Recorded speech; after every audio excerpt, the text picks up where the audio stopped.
after you now, Johannes. Thanks for your time. If we start with fitness and George Long, what's the situation with him? Is he available? Yeah, he's available. Yeah. And Nacho is back with the squad again, so he's also available.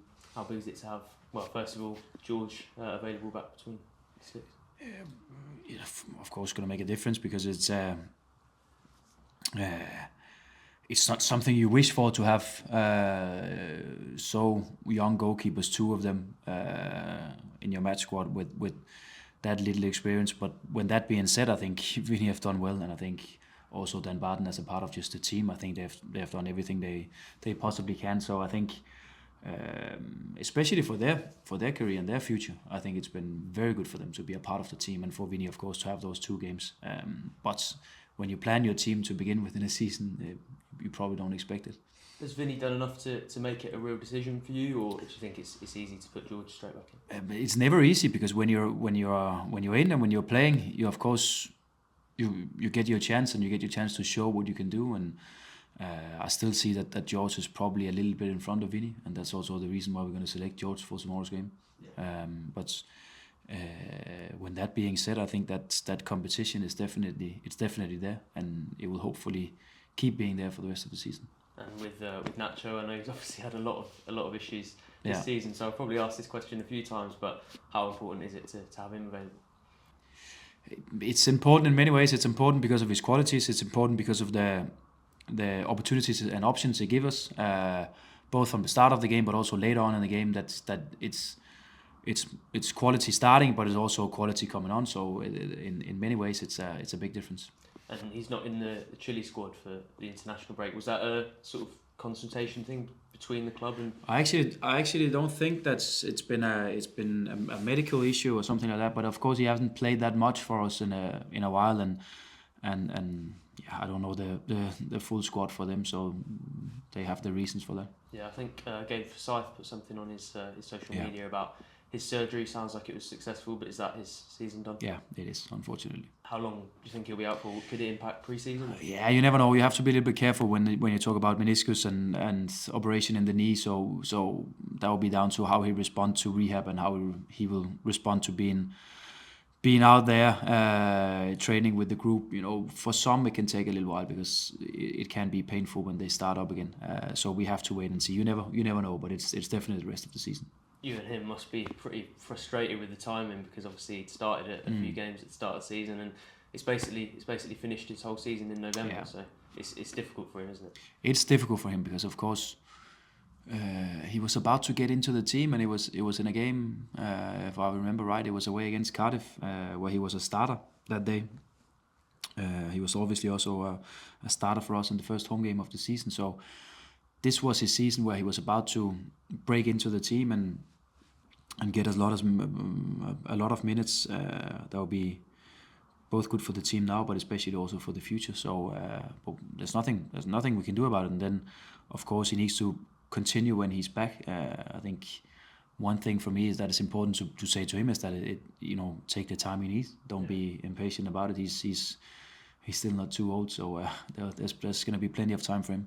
In terms of the injury and the way that it was dealt with, obviously it was 4 months from when he got that to surgery. So is there a bit of frustration over how that process has taken place? Or? No, because the last thing you want to do is always have surgery in the knee. Yeah. So if there's any other options, you will always see if you can go down that road. Yeah. So that will be a normal thing to do. And unfortunately, especially for him, it turned out to be still not good and still too painful. So surgery is the last option. Yeah, and fitness-wise, elsewhere, any new issues, or is it basically as you were? It's the same. It's the same. I suppose you'll have to consider rotation again, though. Yeah, we will, because there's, of course, 72 hours from the game we played Tuesday to the game we play tomorrow night. So there will be rotation again, and we have to, of course, prioritize in different positions for us where we can see that there's a lot of physical demands, that we have fresh legs. But it's fine, and it's good, and we are in a better position now to rotate than if you'd asked me a couple of weeks ago. Obviously, we could talk about the scheduling and things like that, but is it the sort of situation where you look at it and say it's out of your hands, you have to just, rather than complaining about it, just get on with it? Or with the schedule? Yeah. Yeah, you never know. If they ask us to play tonight, then we play tonight. Yeah, I cannot dictate that. It's never going to be in my hands to decide that.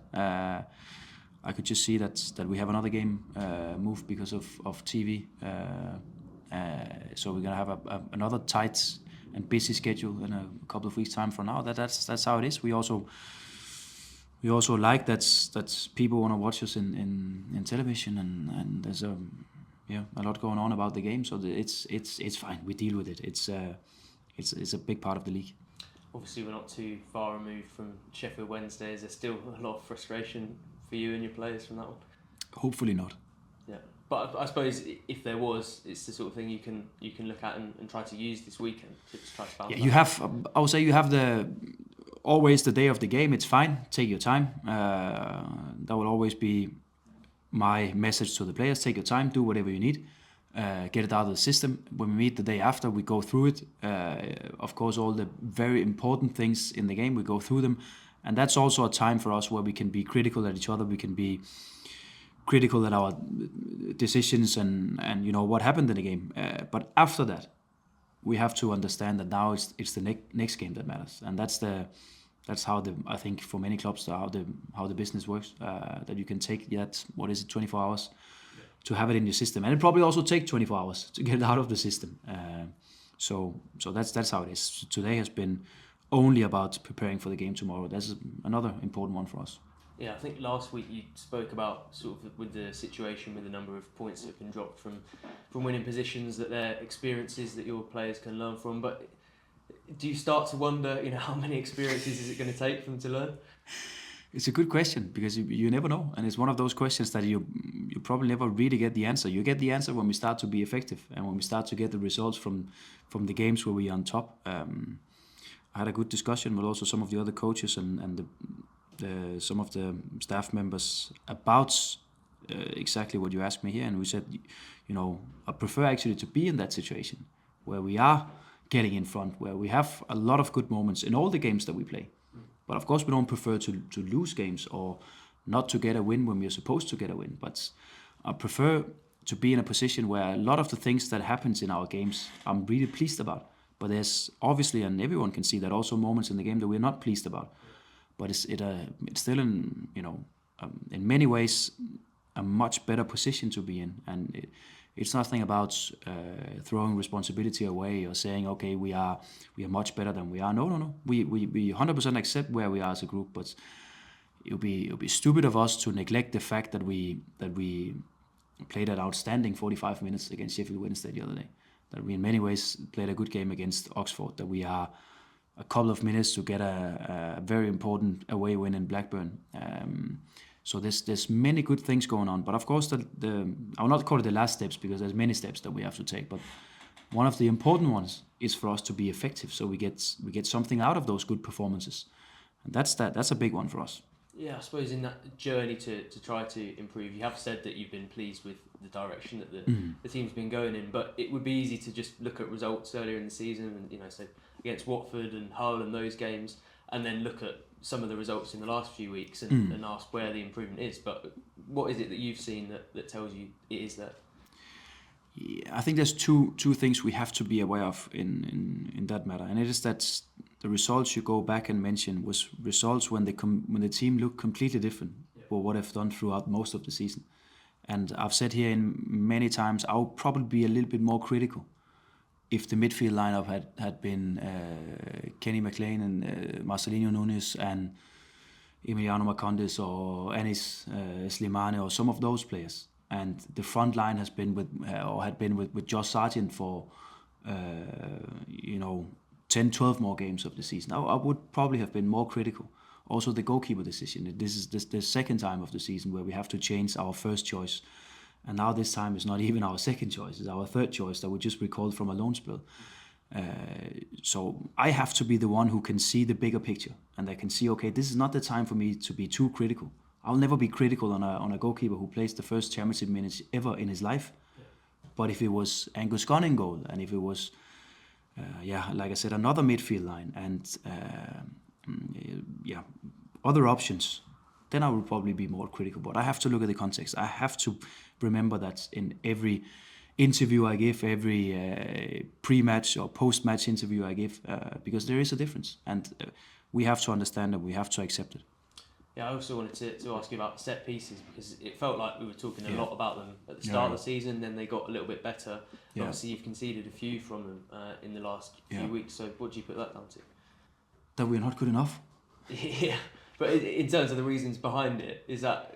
I mean, there's many reasons behind it. I think there were some structural issues with especially their second goal that we were not satisfied with, and then of course there's the individual things in it where we probably have to win a little bit more first contacts in the box, and especially avoid situations where the ball is free in the box, where so many random things can happen. That is not in our favor, and that's not something you want to happen. So there's many things going into it, and I think it's probably still a little bit because of inexperience in some players. I don't think we should have had two guys in the wall in the free kick where they scored the second goal. Then we could have had one more body to defend that free kick and one more body in and around the box. That's probably where you see experience versus inexperience, and that's the things we just simply need to sort out and give the players solutions and answers instead of just blaming and saying it's not good enough. But the fact is that it's end of the day is not good enough. We just have to find the solution to make it better in the future, so we avoid it. And I also still like us to be an even bigger threat on the offensive set pieces, but because we talk about conceding 3 corner kicks against a team that really likes to have a lot of corner kicks. That's probably fair. But we again had close to 10 corner kicks in a game, but didn't really produce a goal from it, even though we got ourselves into some good positions and situations. But yeah, we have to understand that's collective and it's individual, that we need to be better in both ends. Yeah, I was going to ask you about those sort of offensive ones, because I feel like to the naked eye it doesn't feel like there's much going on in terms of routines or much innovation. But is that something that maybe we're just not seeing and is a bit more hidden and a bit, you know? I think if you look at now, I hope I'm not the guy who's referring to stats too often. Yeah. So I said it in the last press conference we sat here, that it's not my style. But when you look at the offensive stats, we are up there among some of the better teams in the league. But if you look at the offensive output, we are not there.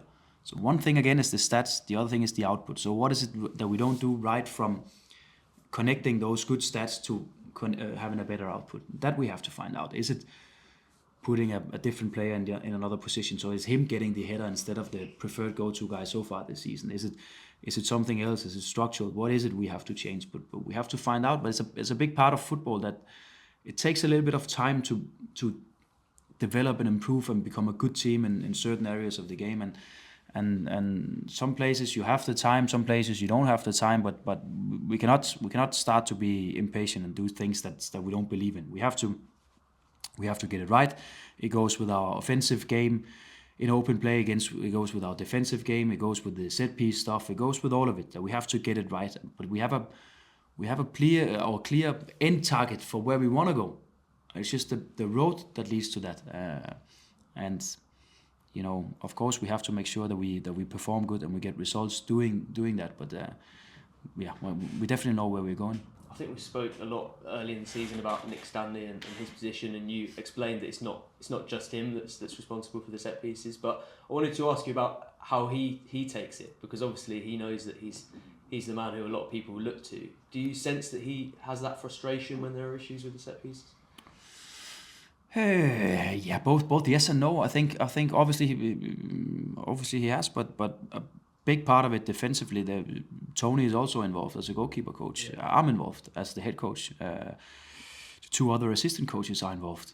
So when we train it out there, then there's probably all the coaches are involved. So Tony is looking at the goalkeeper, Nick is looking at the overall structure. The assistant coaches are looking at zonal players and man markers and stuff like that. So it will always be a collective matter. I know, especially when you have lost the game, it's down to whatever it is, frustrations or whatever, you want to blame someone, or that's only because of him, or that's because of him. Yeah. But it will never be either important or interesting for me to blame individuals in a sport where so many players and coaches are working together. Yeah, obviously in terms of the positives from that game, Sainz got his first goal in a while. Have you sensed a difference in him this week? Has he looked like somebody with a bit more confidence, or? No, not really.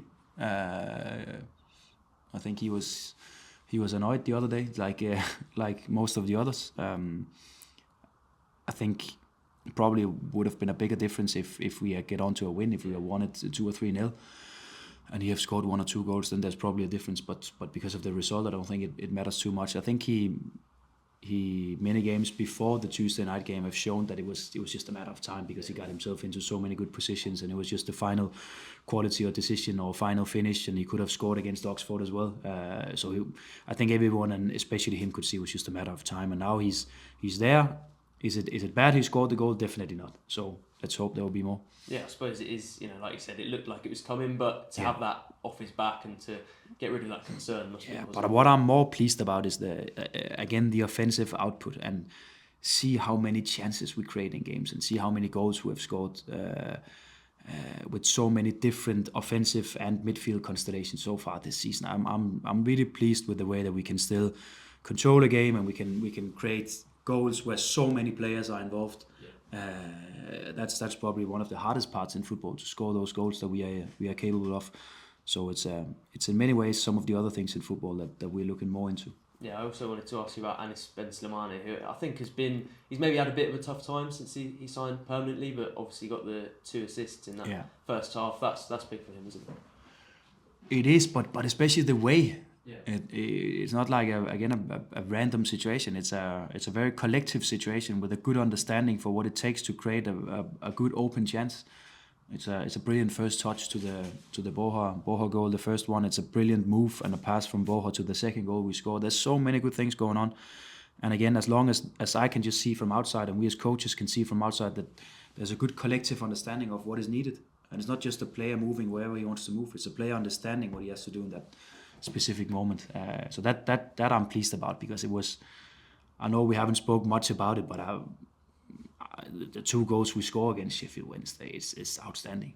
Yeah, you said a few weeks ago that he was sort of in a way, a number 10 type option for you. Do you feel like he's doing better at getting in those positions? Yeah, he is. I think that's more his role. And then of course he needs to understand that there'll be tactical adjustments that from game to game it can be different. You cannot always, as a football player, just expect to play in your favorite role or favorite position. There will be other positions, and he also needs to learn that there will be other positions for him in this club here to cover. And it's not like he's not doing it, because he's definitely. But I think he will always be the better version of himself when he plays in that role. But we have other players who can cover that, and then we need him in other roles sometimes. So that's just learning for him. Yeah, I suppose some of that came down to the injuries and the availability issues he had. So do you think having Kenny McLean back frees him up a little bit to be a bit more tactical? Yeah, it makes the difference. And I would say it's not often we talk about Lungi on a midfield position, but that also opens up for some of the more offensive-minded midfield that we have to take a step up position-wise, so they can be more offensive-minded. When we out Lungi, when we out Kenny,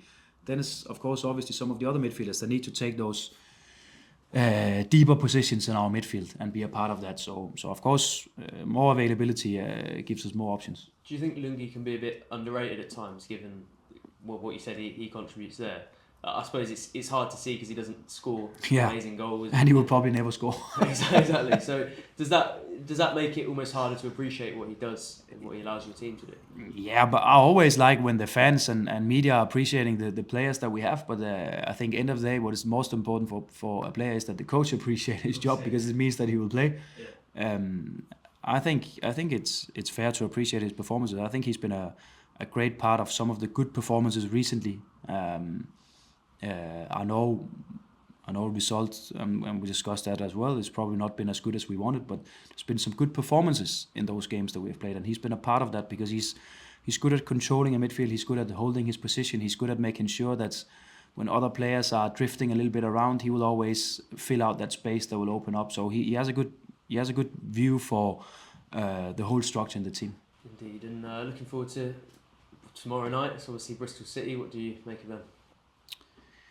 Yeah, obviously a team where they are a little bit closer to the playoff positions than we are. Probably,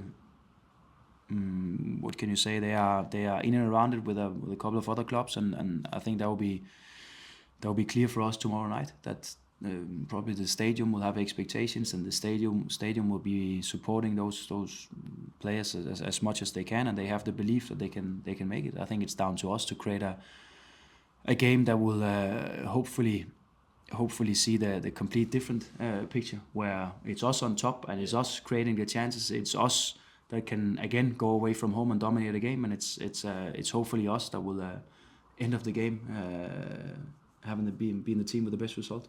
Tactically, obviously, they like to dominate and have a lot of possession. Do you see similarities with your team? Yeah, but I actually think that they were more dominant in the start of the season. I think especially when they changed to that back three or back five, I think they've been more direct in their approach. They also, I think, average for the season below 50% in ball position, which tells me that it's a team where it's not the most important for them, which is fair enough. They have some good runners up front. They have some good offensive players where I think they can both be direct and behind, but they can also be direct, bringing the ball to the last line, and then some combination stuff that will go on, and then they attack. And we have tried to prepare the back line especially for that, because they are good movers up front. They're good runners up front, and they can disturb you when they get the time to do it. I think they've had a bit of joy in wide areas a lot this season as well, so that's somewhere you'll need to be switched on, isn't it? Yeah, both there, but also the deliveries in the box, where they often also go to the back post, especially when you play with a 3-back or 5-back line. Then you have that wing-back position that enters the box a little bit late in the wide space opposite to where the ball is, and that's something we need to have an eye on. That's something where it's both for our midfield line, but especially also for our winger in that area of the game to be able to cover and track back the whole way. Because that's a position that sometimes can cause you trouble when you play against a 3 or 5-back line. Yeah, you mentioned the sort of the playoff picture when you spoke about Bristol City. I know you won't give up until it's numerically impossible, but in terms of how you address it with the players, do you still reference it a lot, or is it just get on with No, not too much, because I think everything we do is so much about us and how we perform and how we improve, and I think it's probably more realistic and better to set up some clear targets when you have played your system for a while and you know exactly what your role is and you have the experience in that role, and again also talking about player profiles. I don't think it's the best thing in the world to put some pressure. We can just talk about Vinny playing in goal. I don't think it would be the best for me to talk to him about, okay, we have to reach the playoffs here, because it will probably not support him or help him in the best way. So it's a fine balance, and I think that's what you have to get right as a coach in your communication to the players, that it needs to be some players that thrive under that kind of pressure. And to be able to do that, you need to trust yourself, and you need to trust your own abilities and your own experience in this league to be able to do it. So at the moment we are focusing 100% about us, 100% about the performance, 100% about playing the way that we want to do things, and 100% about being consistent in games, but also managing those moments in games where we probably will struggle a little bit, because there will also be those moments tomorrow night.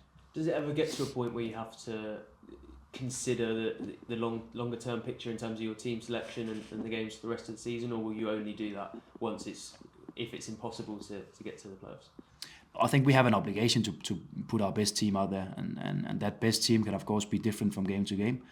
Depending on the opposition, but I think definitely we should do that. We're in the business to compete, and that we can never forget. And that would be a wrong signal for me and for everyone to send that we're not out there to put our strongest team on the pitch to win the game. So that we will always do.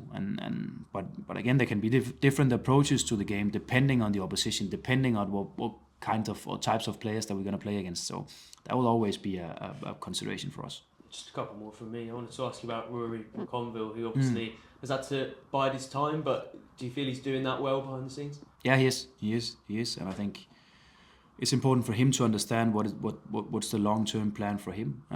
So we are not, or he's not getting carried away by short-term decisions, because that's not important for where he is now. But I think he's definitely at his best out there in training, but also as a person, also around the group on game days. In many ways, he's doing his best, and we like to have him here, and I think that's also goes the other way around. He likes to be here, so his time will definitely come. I suppose we have to remember that he's only played, I think, 2 professional club games in his career as well, right? Yeah, and we have that with a lot of players. Now Jacob Wright has been a starter for us 2 games in a row. It's his first handful of starters as a senior player.